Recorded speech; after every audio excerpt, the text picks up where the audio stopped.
Now, if you've been watching my channel for quite some time, you know that I'm a huge supporter of Star Wars and the Marvel Cinematic Universe being integrated as worlds for Kingdom Hearts. Both properties are currently owned by Disney, and I feel that the tone and themes these movies convey would blend seamlessly within the confines of the ongoing key-bearing action JRPG series. Kingdom Hearts has proven multiple times that the series is capable of translating live-action films into fun and engaging worlds that manage to stay true to the source material, as seen with the Pirates of the Caribbean and Tron franchises. Personally, I see no arguable downside for Square Enix in having both Star Wars and Marvel be part of the Kingdom Hearts universe, seeing that they are the most successful movie franchises Disney has to offer, that are home to an abundance of beloved characters, as well as such a large following of dedicated fans. Plus, we technically have a Marvel world already adapted into Kingdom Hearts in the form of San Francisco, so we're not too far off from Sora possibly becoming an honorary Avenger. Thus, it would be wise for Square Enix to strike while the iron's hot, because I guarantee if worlds for Star Wars and the MCU were to be confirmed for Kingdom Hearts 4 or any other Kingdom Hearts game for that matter, sales would go through the roof.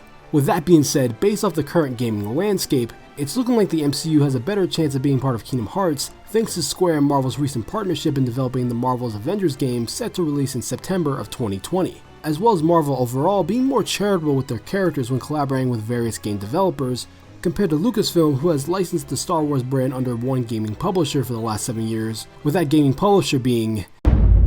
EA.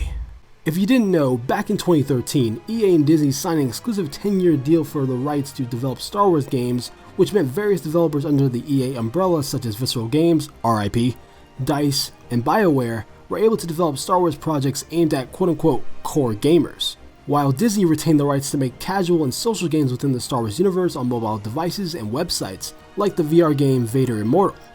Knowing this, EA has 3 years left of the Star Wars IP, and so far their 7-year run with George Lucas's prized creation has been fairly decent, with BioWare providing multiple expansions for Star Wars The Old Republic, EA Capital Games released their mobile RPG Star Wars Galaxy Heroes, then there's the 2 Battlefront games from DICE, and my personal favorite, Respawn's Jedi Fallen Order. Unfortunately, Visceral Games' Star Wars project, codenamed Ragtag, will not see the light of day due to EA shutting down the studio in 2017. As for future EA Star Wars games, well, a sequel is probably in the works for Jedi Fallen Order thanks to the game's critical and financial success, but might not release for another 1 to 2 years. EA Capital Games announced they're working on a mobile strategy game called Star Wars Rise to Command.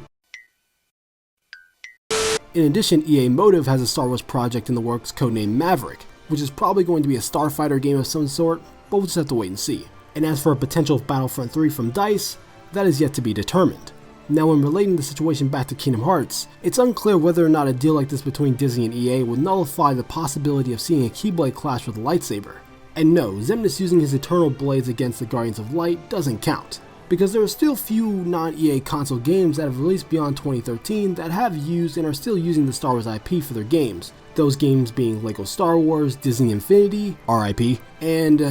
Fortnite. Why did you say that name? Of course, there's always exceptions to every rule, with the LEGO games being a different type of experience for Star Wars fans, and LEGO probably having their own game development deal that allows them to adapt various franchises, with Fortnite on the other hand collaborating with Star Wars to promote the rise of Skywalker by providing players cosmetic skins and items to use in-game, as well as a clip to watch from the movie. Also, technically speaking, putting a Star Wars world in Kingdom Hearts wouldn't outright make it an official Star Wars game. Just like with any other Disney world adapted for Kingdom Hearts, they're not meant to serve as the main focus of the story, but act as one of the main levels to explore that help push the overall narrative forward. Granted, there would most likely be a lot of Star Wars gameplay elements developed for the game, whether in the form of bosses, minigames, a Keyblade, level design, cutscenes, you get the idea. And at the end of the day, it all comes down to the specific details of the contract between EA and Disney about how Star Wars can be distributed throughout the gaming space, as well as whether or not having Star Wars as a world in Kingdom Hearts would count as being a Star Wars game developed for quote-unquote core gamers.